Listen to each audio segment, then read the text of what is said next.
감사합니다.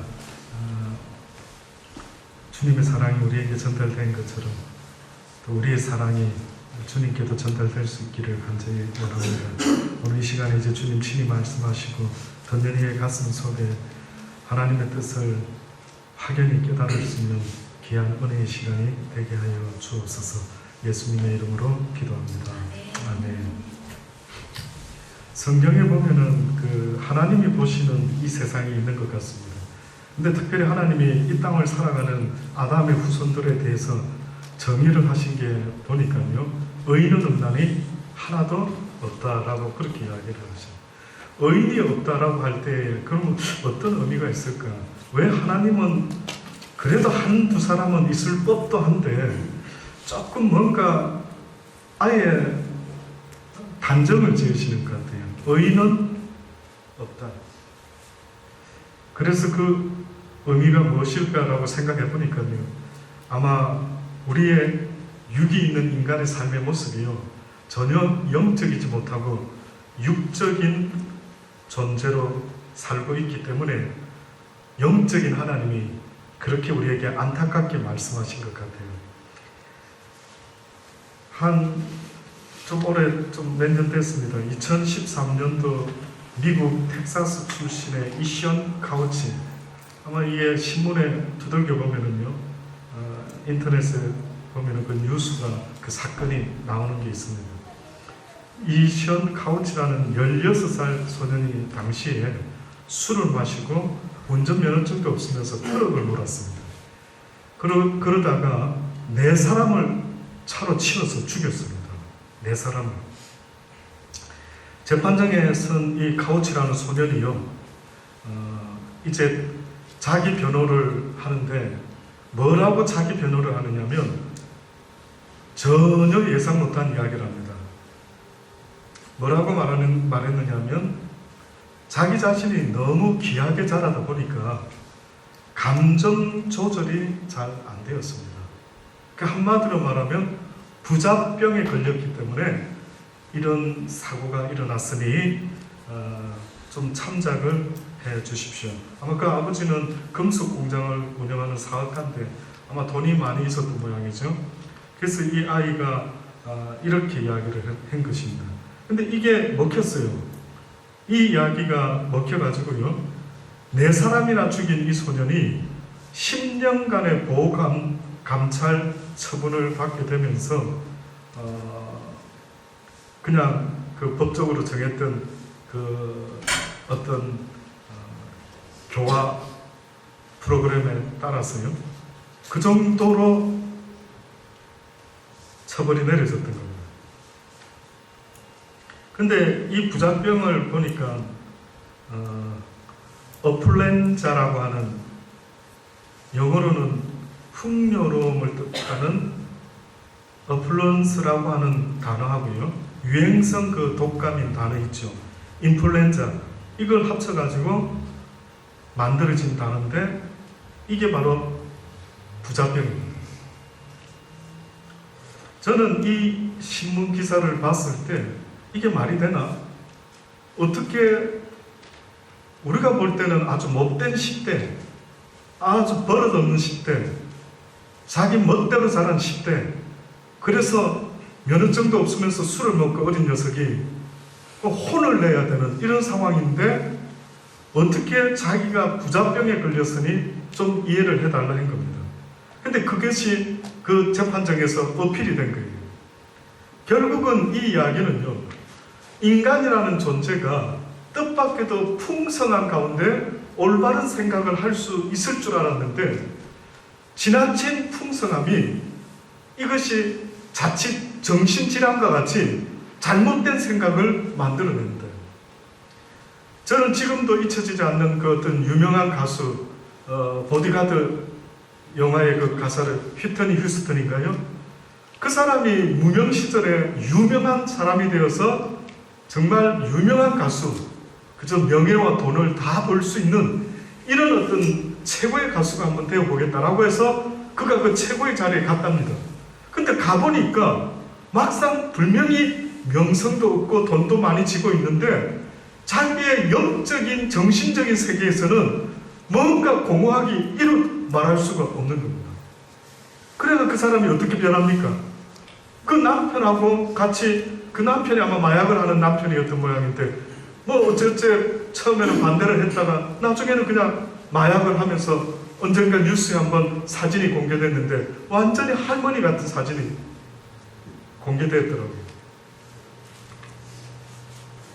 그러니 어떤 면에서 봤을 때 이 땅에 육적으로 원하는, 육이 원하는 모든 어떠한 마지막 결론은요, 그 육이 원했던 그것을 얻으면 우리의 영혼이 행복해져야 되는데 뜻밖에도 그게 아니라는 것이요, 계속해서 이 모습 저 모습으로 우리에게 들려지고 있는 겁니다. 근데 안타까운 거는 이런 이야기 들려드리면은 가난한 사람들은요 생각이 다른 겁니다. 어떤 생각을 하냐면, 그놈은 부잣집에 금수저로 태어났기 때문에 그런 소리를 하지, 아이고 나도 한번 그렇게 좀 부자 한번 살아봤으면 좋겠다. 그렇습니까? 여러분 아닌 모양입니다. 감사하네요. 전혀 부자 되는 쪽에 관심이 없으셔서 하나님이 기뻐하실 줄 믿습니다. 그래요. 인간이란 존재는요, 물질 세계보다 더 크게 지어진 것 같아요. 다시 말하면 내 영혼이 물질을 위해서, 이 세상을 위해서 존재하는 게 아니라 이 세상이 내 영혼을 위해서 존재하는 거 아십니까? 그래서 하나님이 이 세상을 다 지어 놓으시고 맨 나중에 하나님의 형상을 따라 우리를 지었다라고 그렇게 성경이 말하니 우리의 가치는 이 세상의 것보다 우선된다라는 것을 분명히 성경은 알려주고 있는 겁니다. 그래서 더 큰 우리의 존재는 세상 것으로 만족될 수 있는 존재가 아니다. 아마 이 소년도 자기 육신의 부모에게 그런 진리를 배웠더라면은 이런 일이 벌어지지 않았겠지만은, 그러나 과연 이 소년이 죄를 면하기는 했는지 몰라도 앞으로 그의 인생에 있어서 과연 그가 이제는 내가 진리를 깨달았노라 라고 살아갈 수 있을지 심히 걱정이 됩니다. 2년 후에 이 소년에 대한 뉴스가 또 하나 났습니다. 이제 과연 이 살인마가 어떻게 보면은 이 어리석은 살인자가 이제는 정신 차려서 잘 살고 있나 보니까 2년 후에 자기 엄마랑요 멕시코로 도망을 가버린 겁니다. 그 법에서 10년 동안 프로그램화 시켜놓은 어떤 룰에 따라서 봉사활동해야 되고 정신교육 받아야 되고 이제 술을 안 먹는 뭐 여러 가지 이런 프로그램이 있었던 모양이에요. 2년 후에 그 돈 많은 엄마가요 이 아이를 데리고 멕시코로 도망가 버리고 말았어요. 그래가지고 다시 법적으로 자수하고 돌아오라고, 그렇지 않으면 안 된다고 이제 해서 결국은 2년 후에 다시 멕시코로 갔던 그 엄마와 아들이요 돌아왔던 거예요. 그때 벌금으로 때린 돈이 몇 천만 원 되는데요, 원체 부자다 보니까 거의 1억에 가까운 돈을 쫙 주고 보석금으로 다시 풀려났던 거예요. 그랬을 때에 사람들이, 이제 학자들이 이 유전 무죄라는 게 말이 되느냐, 과연 이게 병이다 라고 하면은 그러면 이 질병을 고칠 방법은 뭐냐? 그래? 이 소년이 우리가 이 사람을 벌 주면 안 되겠습니다. 얘가 말대로 자기는 부자병이 있는 것 같습니다. 좋다 이게. 그러면 이 부자병에 대한 치료는 하는 방법은 있느냐? 이렇게 물어보는 거예요. 학자들이. 그런 것도 없으면서 그저 그냥 어떤 법적인 그 교화 프로그램만 실시하고는 또 이런 해프닝을 만났을 때에 과연 법이 지금 무엇을 하고 있는지 막 사람들에게 여론이 이제 막 일어났던 거예요.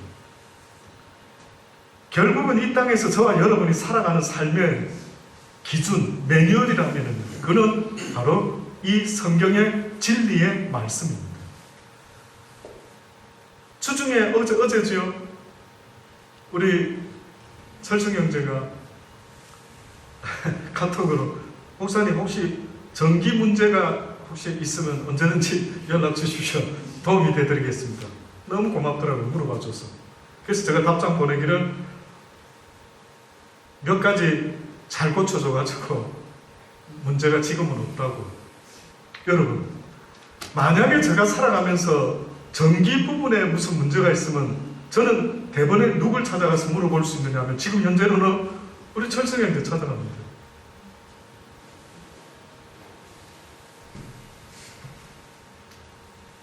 살아가면서 어떤 문제가 발생됐을 때에 그 문제를 풀기 위해서 거기에 대해서 아는 전문가를 찾아가죠. 만약에 무슨 교육적인 문제가 있다, 기독교 교육에 대한 거, 저는 당연히 우리 정선 교사님은 자문을 구하겠죠. 이 부분 나는 아무래도 혹시 정선 교사 생각에는 이런 교육 어떻게 생각하냐 물어봅니다. 이 정상이죠. 만약에 컴퓨터가 안에서 뭐 좀 제가 모르는 게 있다. 그럼 저는 지금 현재로는 저 주변의 전문가는 우리 허전 도사님. 이 컴퓨터가 이런 일이 생겼는데 또 차에 대해서 또 뭐 있다. 우리 안전 도사님 물어보죠. 제가 아마 한 번씩은 전화 통화했을걸요. 그렇죠? 이럴 때 어떻게 하면 되느냐 물어봤습니다. 근데 여러분 너무 신기한 거는요. 내라는 인간이 이 세상을 살아가는데 어떤 문제가 발생했다라고 삶의 문제가 이게 뭐지? 이럴 때 내가 어떻게 하면 되지? 그럴 때는 여러분 생각할 때 누구를 찾아가야 될까요? 첫째는 하나님인데 일단은 하나님의 일을 하는 어떤 면에서는 성경을 그래도 전문적으로 좀 아는 오래 배운 사람이 있다면은 목사 같은 사람이 어떻게 보면은 그 부분의 전문가 아닙니까? 근데 여러분은 이제까지 살아오면서 내 인생에 힘든 어떤 일들이 있어가지고 과연 전문가를 찾아가서 이럴 때는 도대체 어떻게 하면 좋을까요? 혹시나 얼마나 물어보십니까? 하나님께도 묻지 않냐고, 목사에게도 묻지 않냐고. 저는 목사라는 그 직분이 그 프로페셔널 하다라면 그 의미는요, 바로 오늘 이 성경의 진리의 말씀, 도대체 내 존재가 뭡니까? 나의 아들이, 나의 딸이 이런 질문을 하는데 어떻게 답변하면 좋을까요? 저는 지금까지 살면서 그렇게 물어보는 분 많지 않은 것 같아요. 근데 어제 한국에서 제가 물대동산교회에서 섬겼을 때에 거기 집사님 한 분이 전화가 왔어요. 한 1시간 이상 통화했습니다. 그분이 뭐라고 이야기하냐면 큰아들이 요즘 너무나 목사님 말을 안 듣는 것 같아요. 우리 큰아들이 지금 이제 고등학교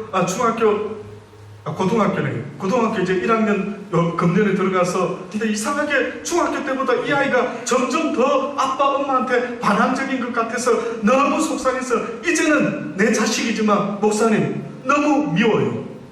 너무 싫어요. 그러더라고요. 그래서 제가 그분하고 1시간 동안이나 이야기를 했습니다. 집사님 어렵고 힘든 일이 있을 때에 속상해하고만 있지 말고 성경에 뭐라고 적혔는지를 봐야 되지 않을까 싶다고. 본인이 이해가 잘 안 되면은 전문가가 옆에 혹시나 있으면 물어봐라고.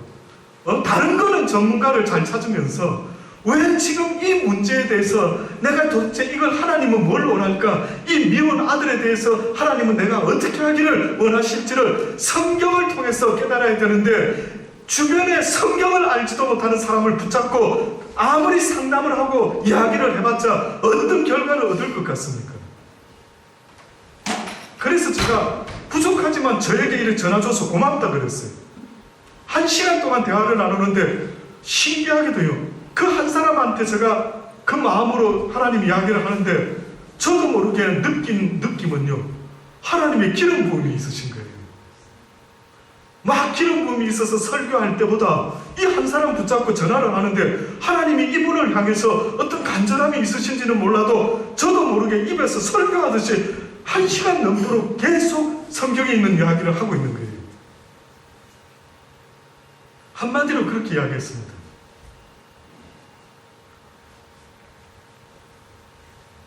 그 아이에 대해서 자꾸만 왜 쟤가 저렇지 이렇게 하지 말고 저는 오히려 집사님이 문제이지 않을까 싶다고.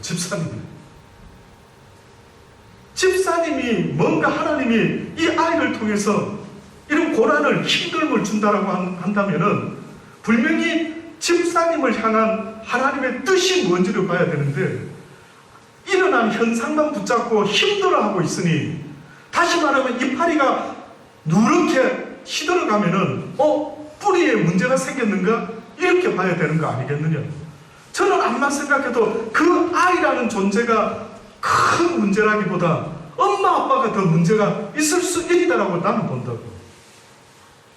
그래서 집사님이 혹시나 하나님 앞에서 더 기도하지 못한 것, 하나님께 더 가까이 나가지 못하고 더 말씀을 묵상하며 이 말씀대로 지켜 행하려고 몸부림치지 아니하고 왜 함부로 내 자식이지만 판단하고 정죄하고 비판하는지 스스로 한번 돌아보실 수 있기 바란다고 그렇게 이야기를 했습니다.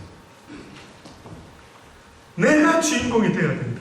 제가 그 집사님에게 했던, 저도 모르게 했던 말 중에 가장 제가 해놓고도 야 요모 참 이런 표현은 멋지다, 저 그랬어요. 그게 뭔지 아십니까?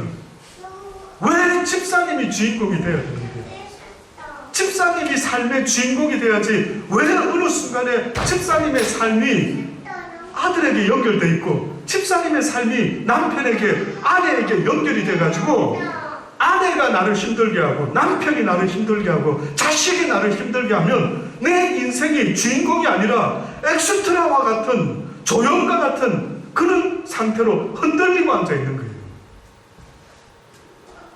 어떤 일이 일어날 때에 그 일을 통해서 하나님이 나에게 무엇을 말씀하는가를 생각해야 되는데, 그게 자기가 주인공 된 인생인데 어떤 현상이 일어나는 걸 쳐다보고는 내가 저놈 때문에 속상하다, 내가 저것 때문에 아주 기분이 안 좋다. 언제까지 조연과 엑스트라만 하다가 하나님 앞에 서겠니? 그래서 나중에 하나님께 그렇게 변명하겠죠. 내가 그런 목사가 안 만났더라면, 내가 그런 인간만 안 만났다면, 내가 그런 여자만 안 만났다면, 내가 그런 남자만 안 만났다면 내 인생이 이렇게 꼬이지는 않을 텐데, 내가 그 사람들 때문에 열받아가 내가 이렇게 됐는데 좀 이해해 주시죠. 이렇게 아무리 변명을 해봤자 안 된대. 내가 주인공이 돼야 된다. 그래서 그 집사님에게 그렇게 이야기를 했습니다. 하나님이 나에게 지금 무엇을 말씀하고 있는지를 왜 귀 기울이지 않느냐? 그 아이를 통해서 내가 혹시나 더 그리스도의 사랑을 나타내지는 못한 게 있지는 않는가? 목사님, 자기 남편은 진짜 내가 봐도 큰아들한테 정말 아빠가 잘해주는데 얼마 전에는 그놈이 아빠한테까지도 반항했습니다. 그래가지고 그 아빠가 얼마나 속상했으면은 손으로 막 등을 몇 대를 때렸더라. 요즘 그놈이 우리 집에 얼마나 속썩이는지 모릅니다. 그래서 저는 그랬어요. 보통 아빠 엄마는 다 그렇다. 그 집 아빠만 그렇게 아들한테 잘하는 게 아니고 보통 아빠도 다 그렇다. 그것이 아들을 변화시킬 수 있는 힘과 능력이 아니다라고 본다. 하나님의 말씀으로, 하나님의 사랑으로 교육한 적이 얼마나 되는지를 돌아보라고. 여러분, 저도 우리 아이들 키울 때에 시행착오 많이 했지. 어느 날 깨달음을 주신 것은 네가 네 아들을 사랑하느냐 물어보시더라고요. 나는 사랑해서 매를 때렸는데, 사랑해서 혼냈는데, 나중에는 매를 들다 보니까요 감정이 생기는 겁니다. 감정이. 시작은 사랑이었던 것 같은데 어느 날 보니까 사랑하는 내 아들이 엉덩이를 매를 때리고 있는데 코에서 코피가 나는 거예요. 얼마나 세게 때렸어요. 그러시더라고요. 네가 진짜로 네 아들을 사랑하냐고. 그때 저는 크게 제 자신을 돌아봤죠. 그렇구나. 의인은 없나니 하나도 없다라는 말씀을 인정합니다. 여기 있는 한은 의인된 자가 없다. 단지 의인 되려고 애를 쓰고 몸부림치는 자는 있을 수 있어도 의인은 없다. 단지 용서받은 죄인은 있을지 몰라도 용서받고 의인된 자는 있을 수 없다. 주님 부르시는 그날까지 이 싸움은 멈추지 않는 것 같더라고요. 오늘 성경에 보니까요, 그래서 뭐라고 말씀하느냐면, 지금 이 내용은 바로 전에 베드로라고 하는 제자들과 함께 예수님이 이런 질문을 했습니다. 너희들은 나를 누구라 하느냐? 그랬더니만 베드로가 자기도 모르는 말을 합니다. 주는 그리스도시요 살아계신 하나님의 아들이십니다. 바요나 시몬아 복되도다. 이를 알게 하신 이는 하나님이시다. 네가 똑똑해서 스스로 터득한 게 아니다. 이때로부터 예수 그리스도께서 자기가 예루살렘에 올라가 장로들과 대제사장들과 서기관들에게 많은 고난을 받고 죽임을 당하고 제3일에 살아날 것을 제자들에게 비로소 이제 가르치기 시작하셨습니다.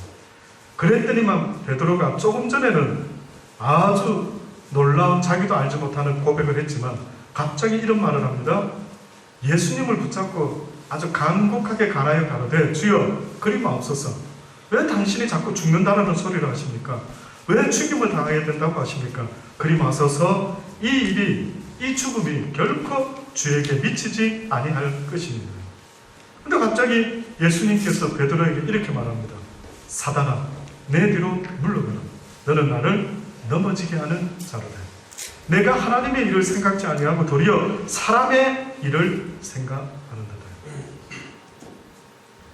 결국은 이런 말씀을 하신 예수님이 아주 중요한 말씀을 마지막으로 하셨습니다. 예수께서 제자들에게 이르시되 아무든지 나를 따라오려거든 크리스찬이 되려거든 예수를 사랑하려거든 자기를 부인하고 자기 십자가를 지고 나를 쫓을 것이다. 자기 부인을 이야기하셨습니다. 자기 부인.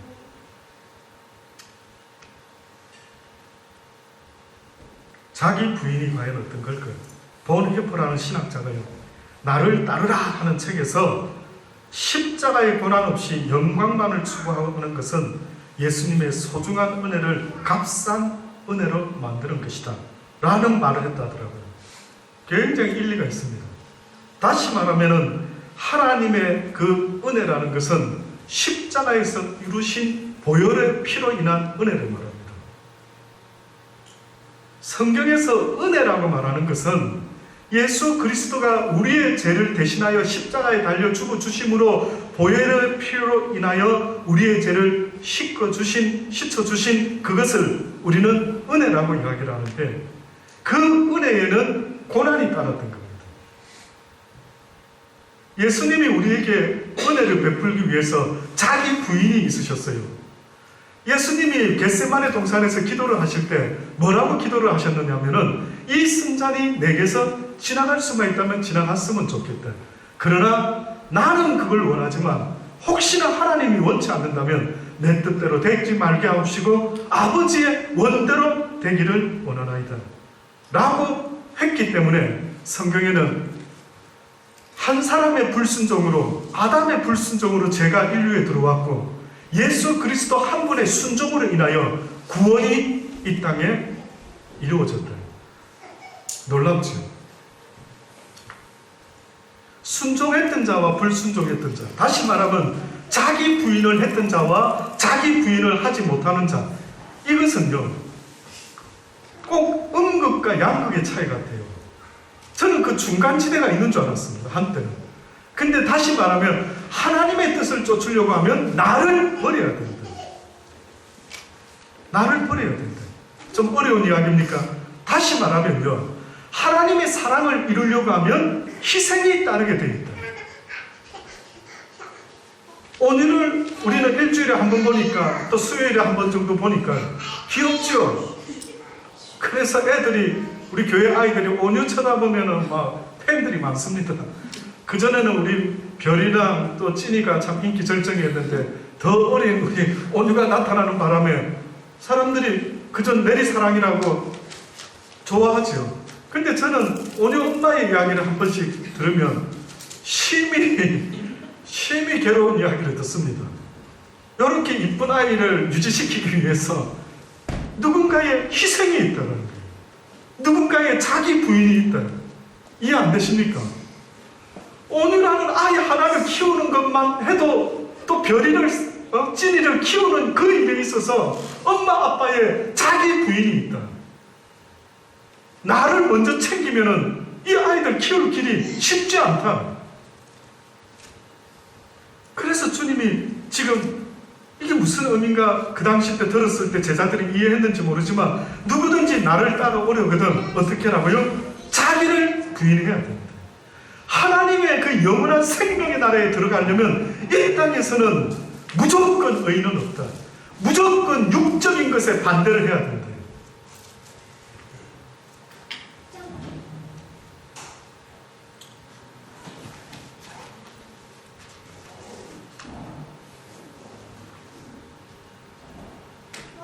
성경 말씀에요. 요한복음 12장에 보면은 23절로부터 말씀 보면 이런 말씀이 있습니다. 예수께서 대답하여 가라사대 인자의 영광을 얻을 때가 왔도다. 내가 진실로 진실로 너희에게 이르노니 한 알의 밀이 땅에 떨어져 죽지 아니하면 하나 그대로 있고 죽으면 많은 열매를 얻느니라. 자기 생명을 사랑하는 자는 잃어버릴 것이요 이 세상에서 자기 생명을 미워하는 자는 영생하도록 보존하리라. 성경의 말씀은 어떤 사람은 어느 정도가 뭐 좀 현실적인 것과 다르다. 성경의 이야기는 아니요. 어느 정도가 아니고요. 제가 볼 때는 100% 다릅니다. 여러분이 성경을 조금만 주의 깊게 읽어보면은요. 성경의 이야기와 내 육적인 나를 위하는 육신을 위하는 내 삶의 생각과는요. 완전히 다르다는 이야기를 볼 수가 있습니다. 하늘의 미랄이 어떻게 된다고요? 땅에 떨어져 죽지 아니하면 하나 그대로 있대. 죽으랍니다. 여러분이 풍성한 하나님 나라의 열매를 맺기를 원한다면 뜻밖에도 성경은 뭐라고 말씀하느냐면 네가 죽어야 된다라고. 그래서 뭐라고 말합니까? 베드로도 주의 제자들도 결국 공이 동감하는 것은 그리스도가 십자가에 달려 죽으셨을 때 나도 육신의 욕심과 정을 십자가에 못 박았더라고. 그러니 예수 믿는 삶의 그 시작, 회개라고 하는 것은요, 십자가에 못 박는 작업인 것입니다. 내가 회개한다라는 것은 이제는 나를 위해서 살았던 육적인 모든 삶을 이제는 죽인다라는 그런 이야기예요. 그러니 여러분이 하나님의 말씀을 깨닫기 전과 후를 한번 생각할 때에 깨닫기 전에는 무조건 나를 위합니다. 한번 보세요. 내 육신의 본능이 무조건 나를 위합니다. 그래서 나를 위하지 않는 어떤 자들은 나의 적이 되는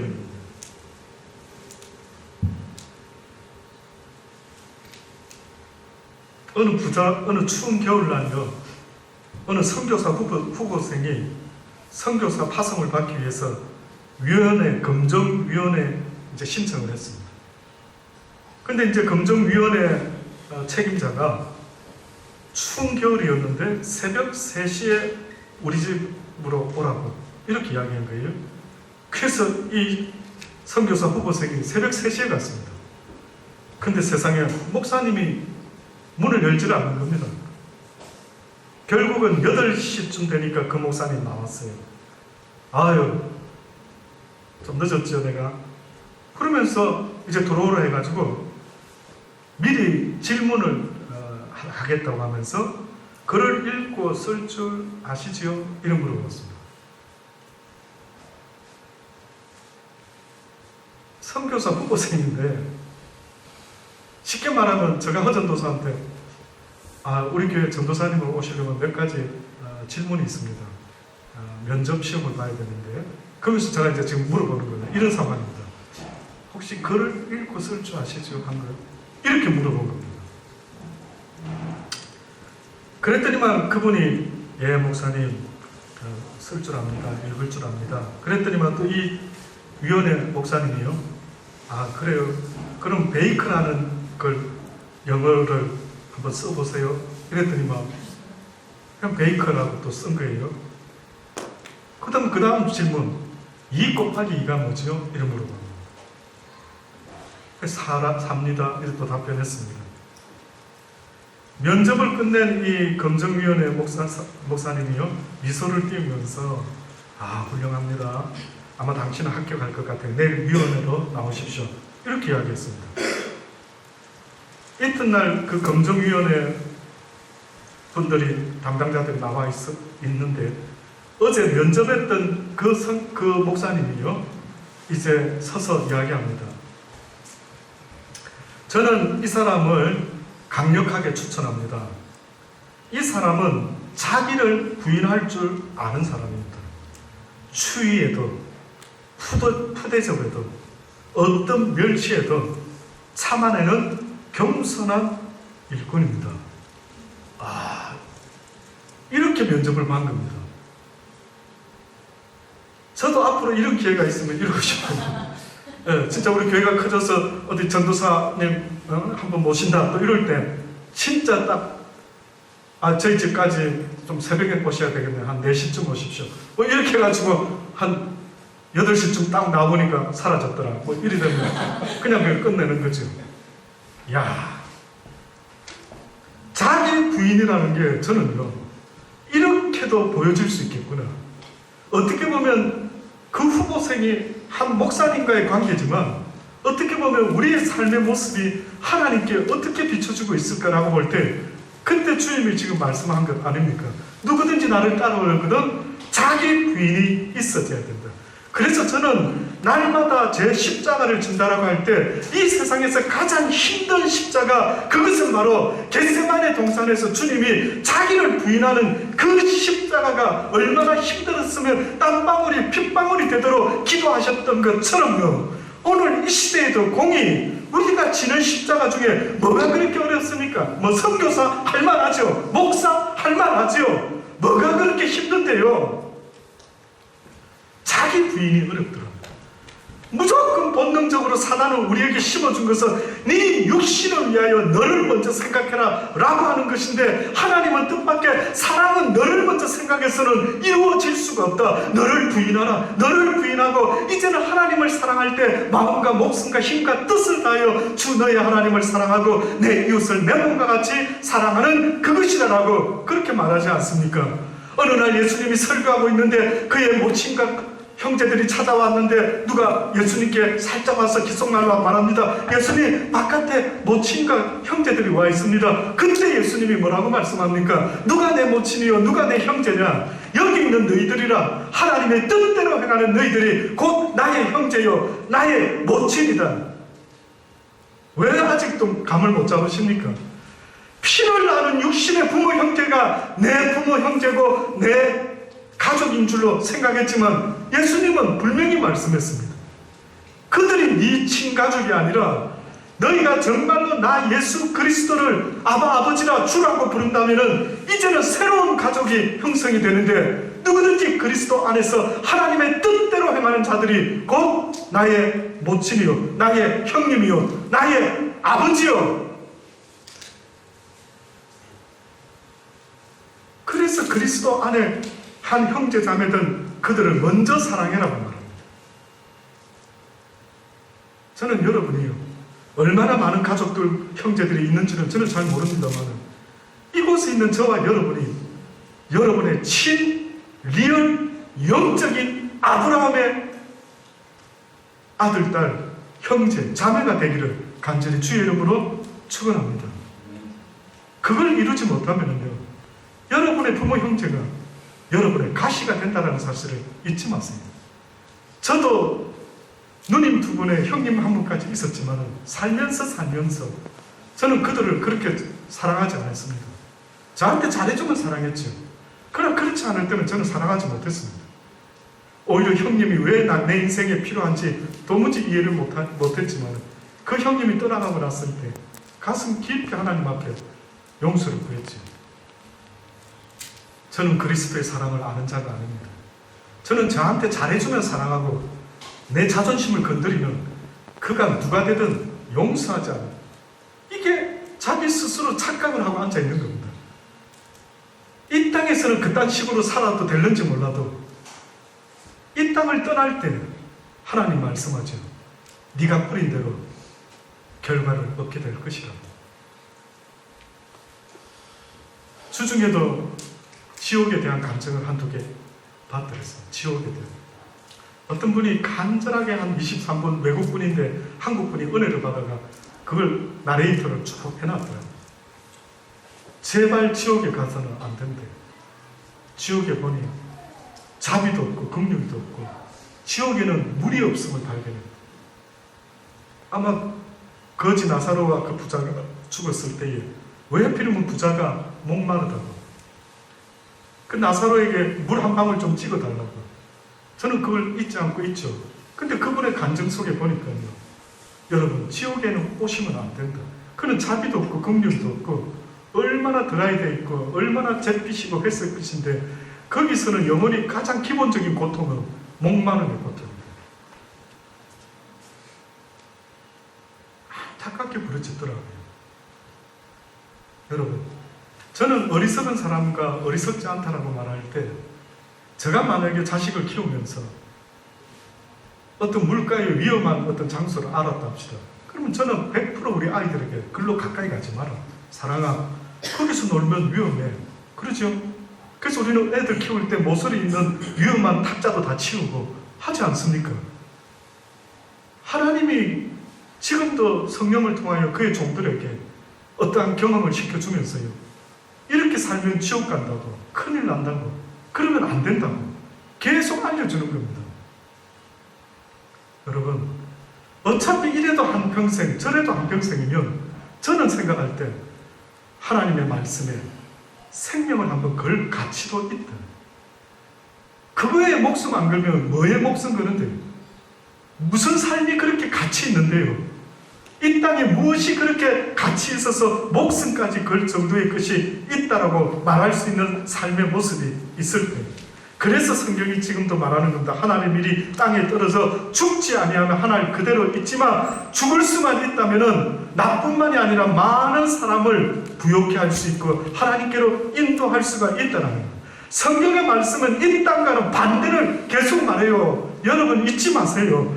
천국을 얻는 가치, 어떤 딜이 있는데 우리도 어떤 부자가 되려면 얼마나 열심히 일해야 됩니까? 얼마나 피땀 흘리고 쉬고 싶은데도 못 쉬고 그냥 몸에 병이 나는 걸 알면서도 또 일하러 가고 또 일하러 가고. 그런데 성경이 말하지 않습니까? 하나님의 나라에 가는 것도 그렇게 간단한 이야기가 아니든 그냥 띵가띵가 적당히 갈 수 있는 게 아니든 나를 부인해라는 거예요.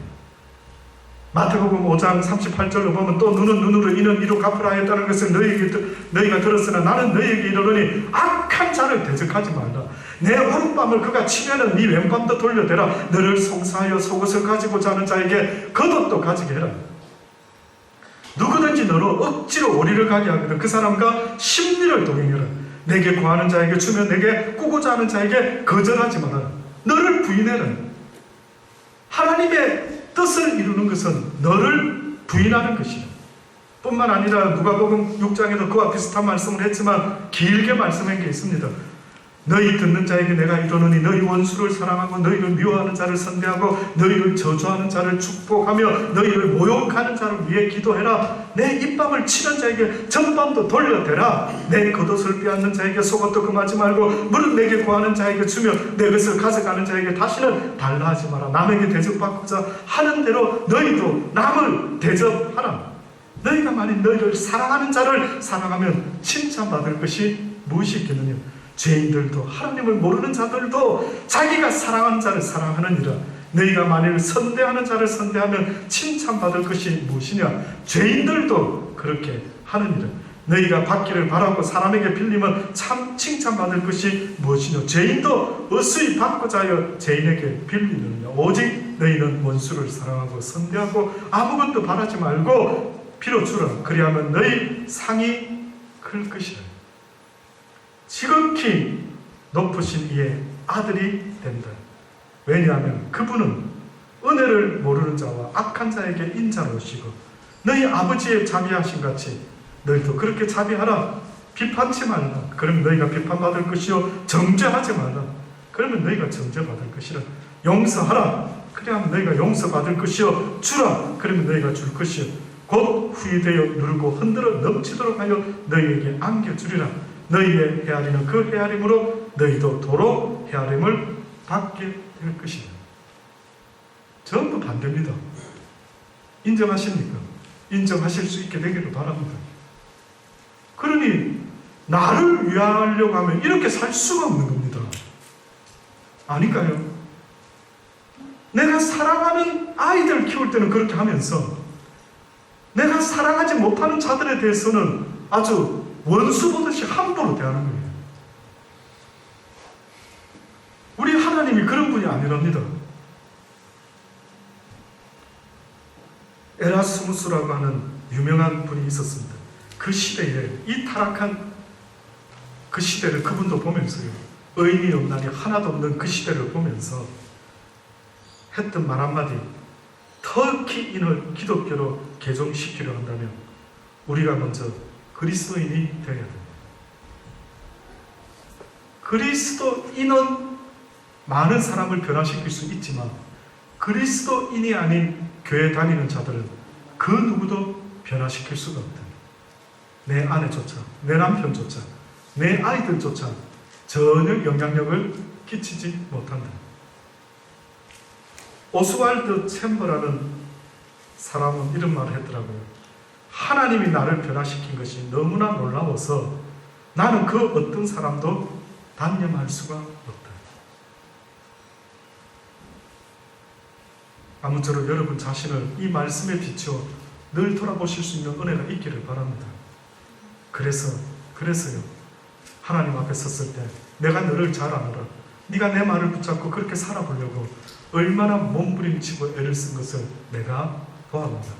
수고했다, 애썼다 라고 칭찬 들을 수 있는 저와 여러분 되기를 간절히 주의 이름으로 축원합니다. 기도하십니다. 좋으신 아버지 하나님, 그렇습니다. 이곳에 많은 이들이 모여있지는 못하지만 이곳에 있는 우리만이라도 하나님의 말씀을 아멘으로 받을 수 있다면 그렇게 순종하며 살아갈 수 있는 우리 모두가 되게 하여 주옵소서. 예수님의 이름으로